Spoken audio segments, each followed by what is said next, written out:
ओम श्री वेद पुरुषाय नमः। नमस्कार। क्लास नंबर 530 श्रीमद् भगवद गीता जी शंकराचार्य जी के भाष्य के अनुसार आरंभ किया जाता है। ओम श्री सीता रामचंद्राभ्याम नमः। नमो गुरुभ्यः। ओम अथ काल देवता श्री विक्रमी संवत् 2082 आषाढ़ कृष्ण पक्षः चतुर्थी रविवारः श्रवण नक्षत्रम उत्तरायणम ग्रीष्म ऋतु। ओम तत्सत्। श्री शंकराचार्याय गुरवे नमः। नादत्ते कस्यचित् पापं न चैव सुकृतं विभुः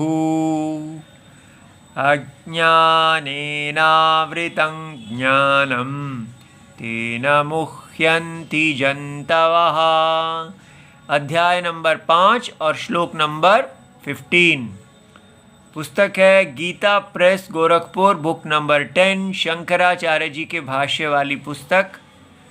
तो हमारा क्या विषय चल रहा है? भगवान ने बताया है कि यहाँ पर देही आत्मा, भगवद गीता सीधा हमको देह से देही पे ले जाती है। अगर आप पूछें क्या है हमारी भारतीय संस्कृति, तो हमारी भारतीय संस्कृति है देही परायणता, जिसको हम राम परायणता कह रहे हैं। राम अधीनता। वो राम कौन है? पूरे जगत के देही, जो अवतार रूप में राम कृष्ण आदि रूप धारण करते हैं। तो देही का परिचय कराना ये हमारी वैदिक संस्कृति का काम है। यदि आप इतना जानना चाहते हैं, इतनी बड़ी भगवद गीता है, क्या क्या जाने, बस केवल देही, देह।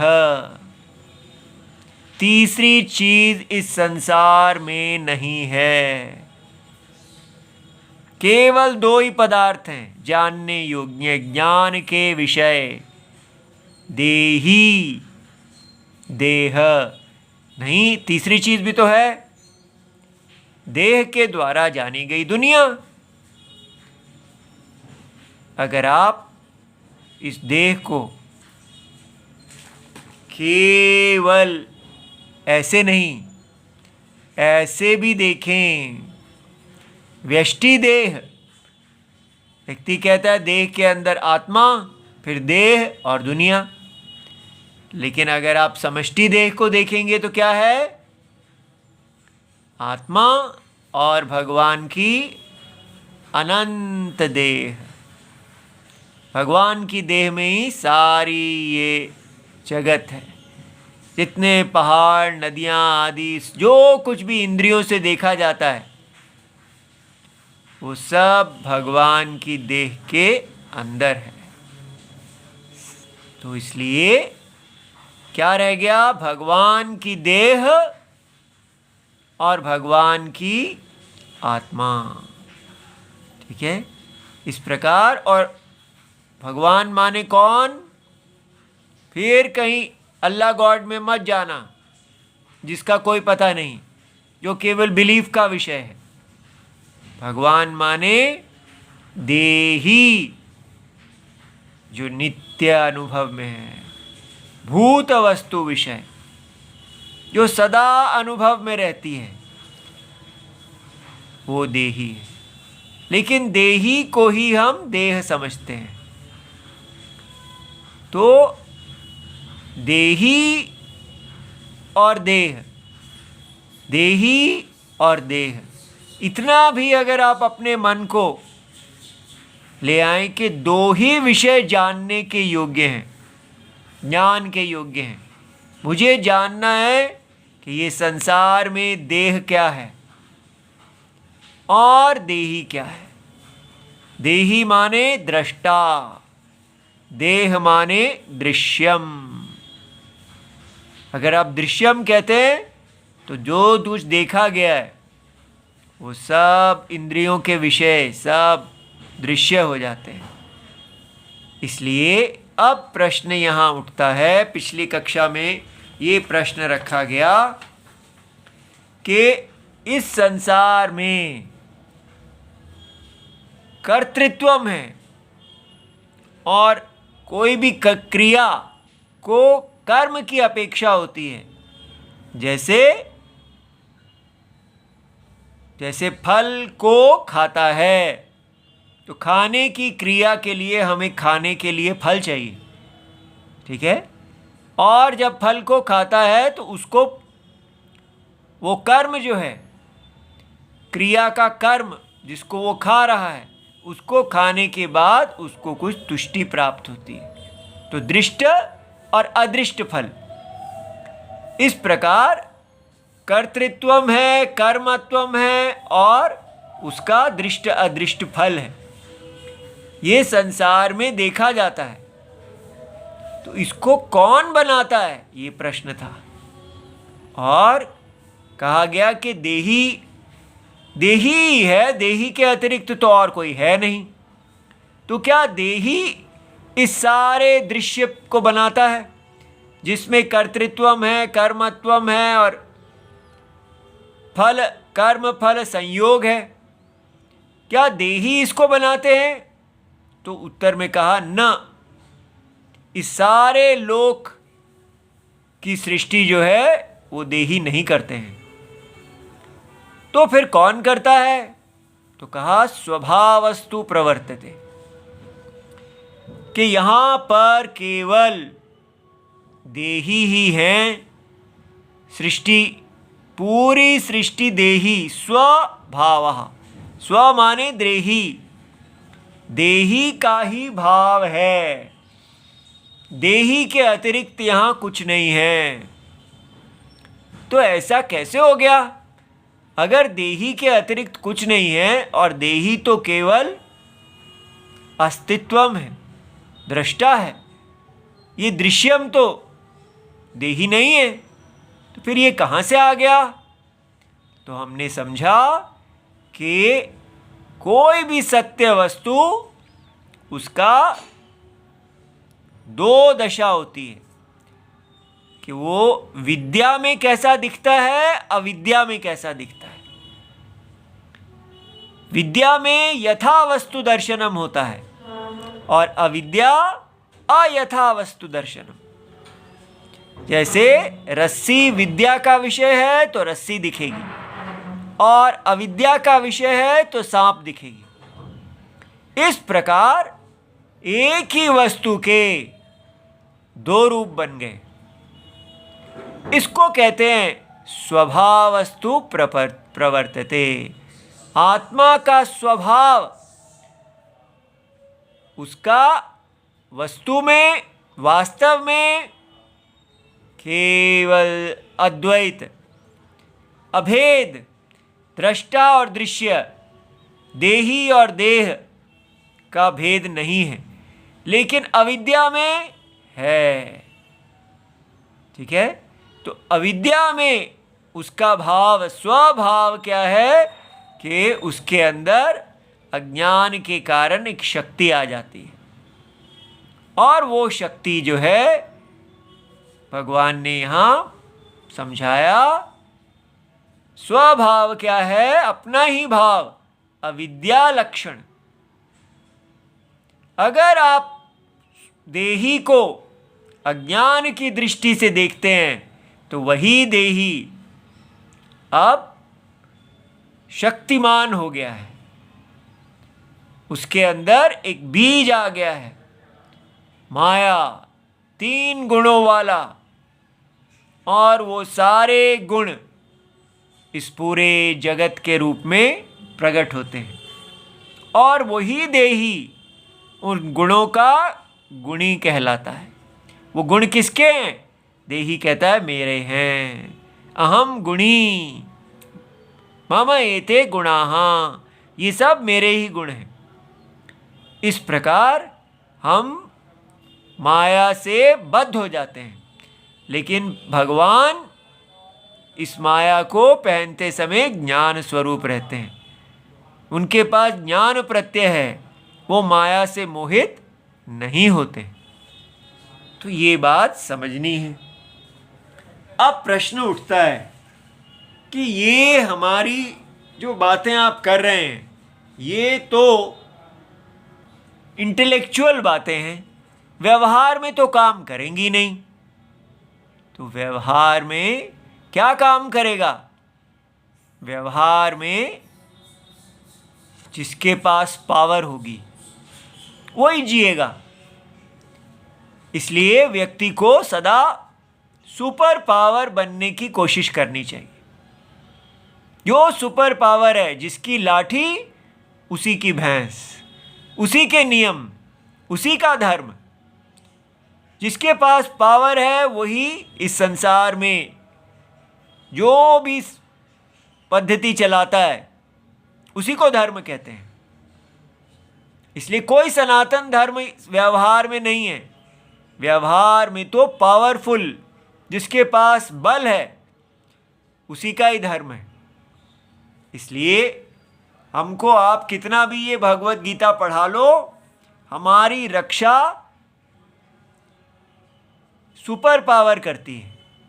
अगर हमारे पास धन बल इत्यादि सारे बल है, लौकिक बल, तो हम इस संसार में जी सकते हैं, नहीं तो जी नहीं पाएंगे।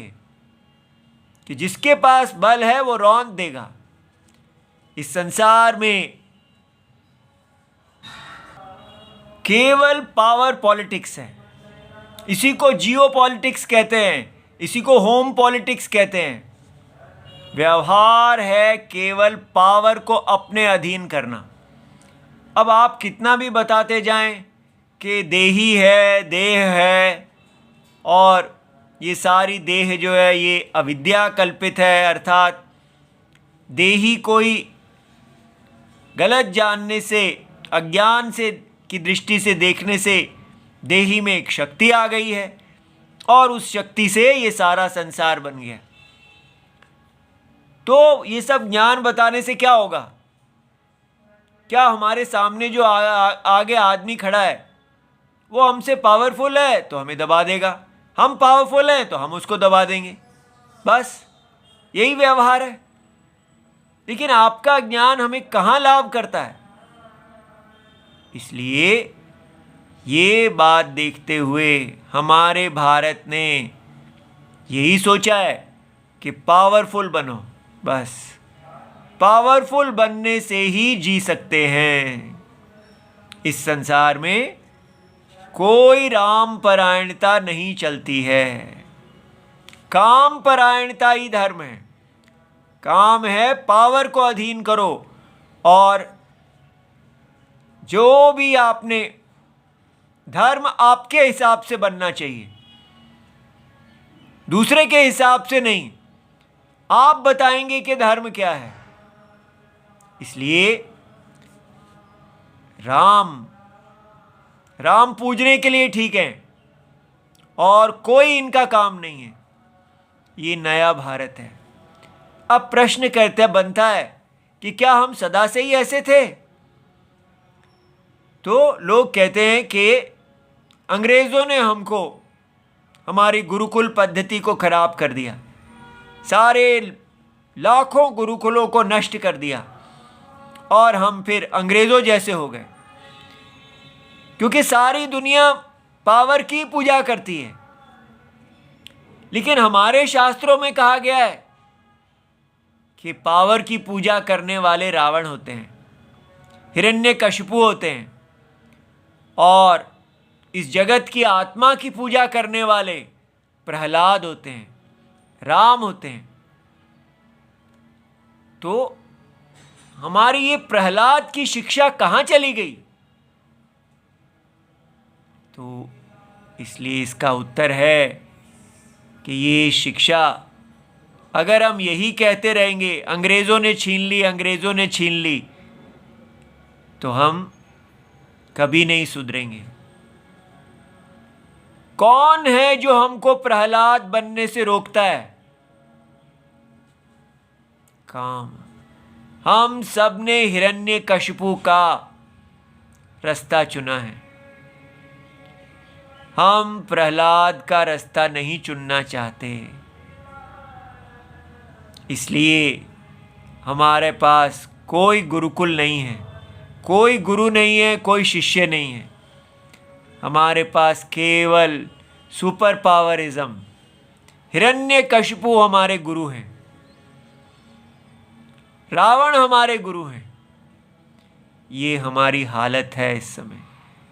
इसलिए जो व्यक्ति कल्याणकांक्षी है उसको समझना चाहिए कि हमें किसी चीज़ की प्रतीक्षा की आवश्यकता नहीं है। कब हमारी सरकारें बदलेंगी, कब हमारी कंटेंट बदलेगा, कब ये एजुकेशन सिस्टम बदलेगा, कुछ भी बदलने की आवश्यकता नहीं है। जिस क्षण आप अंतरात्मा, जगत की आत्मा, देही को अपना गुरु मानते हैं, उस क्षण साधुरेव मंतव्य यू टर्न हो जाता है।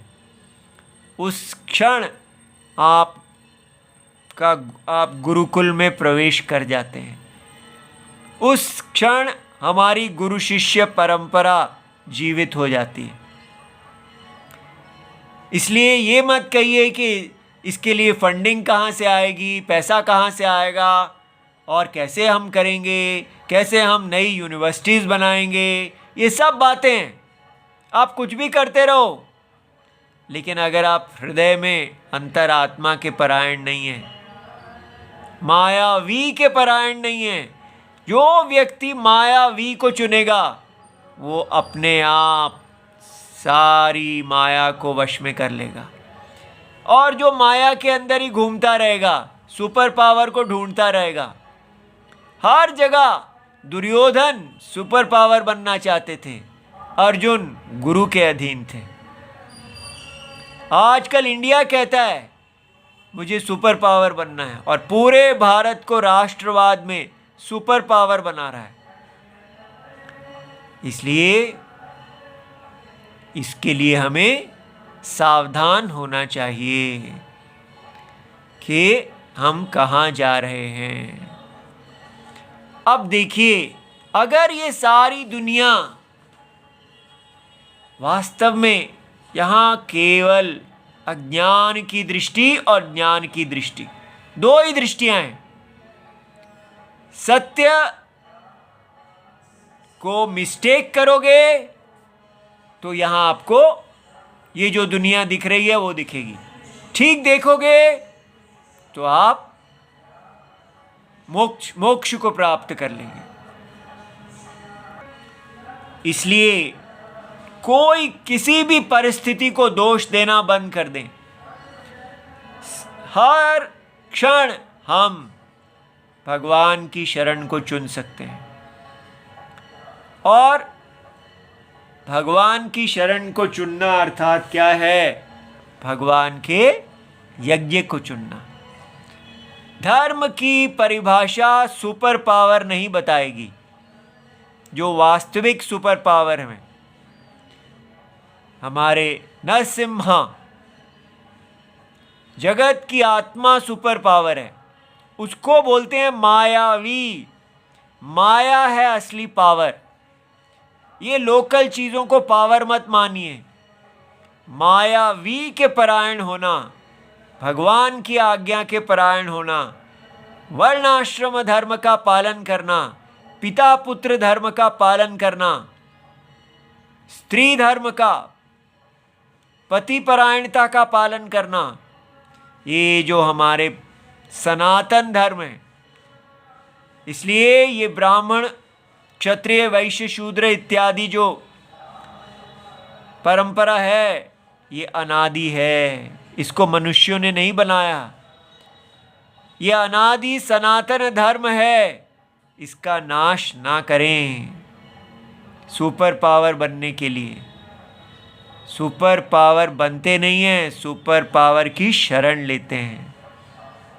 नारायण सुपर पावर हैं और उनकी आज्ञा के अधीन आने से हम यज्ञ पालन करते हैं। ठीक है। अब भगवान यहां कहते हैं वास्तव में न आदत्ते कस्यचित् पापम न चैव सुकृतम विभु। विभु, ये जो सारे जगत में व्याप्त परम सत्य है, ठीक है, भगवान को क्या कहा? जो व्याप्त हैं, भू, सारे जगत, ये माया की सत्ता, सत्ता रूप से सारे जगत को धारण करने वाले विभु, वो वास्तव में परमार्थतः न आदत्ते कस्यचित् पापम, वो अगर आप इस यज्ञ में अपने स्वधर्म को नहीं करते हैं, ब्राह्मण होके ब्राह्मण धर्म का पालन नहीं करते हैं इत्यादि, तो आप जो पाप को प्राप्त करते हैं, परधर्म करते हैं, वो पाप कौन ग्रहण करता है? वो पाप सर्वात्मा, जगत की आत्मा विभु नहीं ग्रहण करते हैं। और यदि आप अपना ब्राह्मण आदि कर्म करते हैं तो जो पुण्य उत्पन्न होता है, भगवान मैं आपको अर्पण करता हूं, वो पुण्य भी भगवान देही जगत के सर्वव्यापी आत्मा नहीं ग्रहण करते हैं। ये क्या बात है जी? पहले आपने कहा भगवान की शरण लीजिए, भगवान के लिए सारा कर्म कीजिए, ये सब भगवान ग्रहण कर रहे हैं, उनकी तुष्टि के लिए कीजिए, और अब आप कह रहे हैं कि भगवान नहीं ग्रहण करते हैं। यही माया है कि सत्य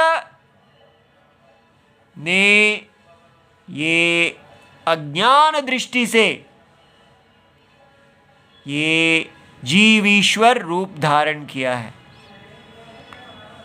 इस स्वप्न, ये महास्वप्न है जिसमें ये जीव ईश्वर रूप यज्ञ दिख रहा है।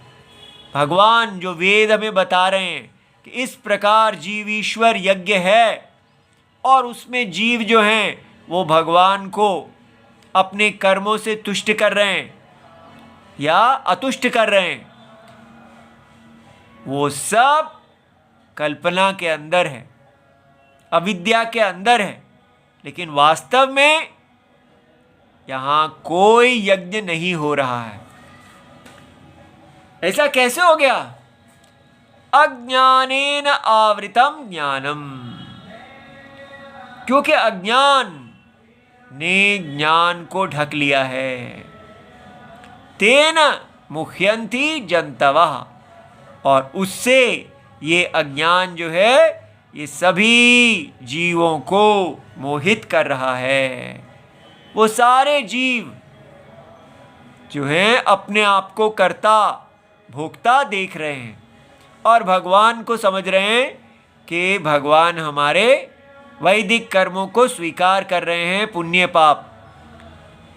या जो बिल्कुल ही वेद को नहीं जानने वाले हैं, नास्तिक, वो सोच रहे हैं कोई यहाँ पर यज्ञ तो है ही नहीं, तो इसलिए केवल भोगवादी असुर बन के सुपर पावर बनना।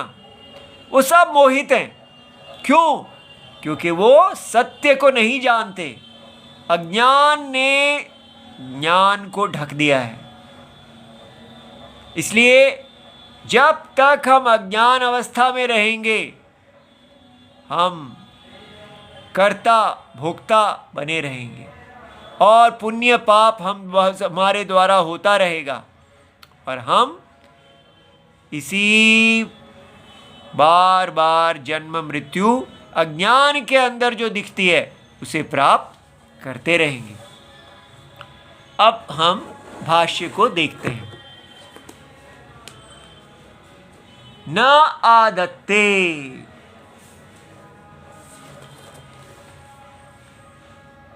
न गृह्णाति। भगवान कहते हैं भगवान ग्रहण नहीं करते। किसका? भक्तस्यापि, जो भक्त होता है, कस्यचित पापम, अगर किसी भक्त के द्वारा पाप कर दिया गया तो भगवान उस पाप को नहीं ग्रहण करते। कौन भगवान? याद रहे, देही। आपको अनुभव में देखना है कि ये सारा जगत देही भगवान से व्याप्त है, ये उनकी माया है। तो माया के अंदर जो आप प्रतिषिद्ध कर्म करते हैं, अपने शास्त्र के विरुद्ध कर्म करते हैं, तो उससे जो पाप उत्पन्न, अदृष्ट पाप उत्पन्न होता है, वो स्वप्न के अंदर है, स्वप्न की आत्मा को स्पर्श नहीं करता। न च एव आदत्ते सुकृतम भक्तैहि प्रयुक्तम, और जो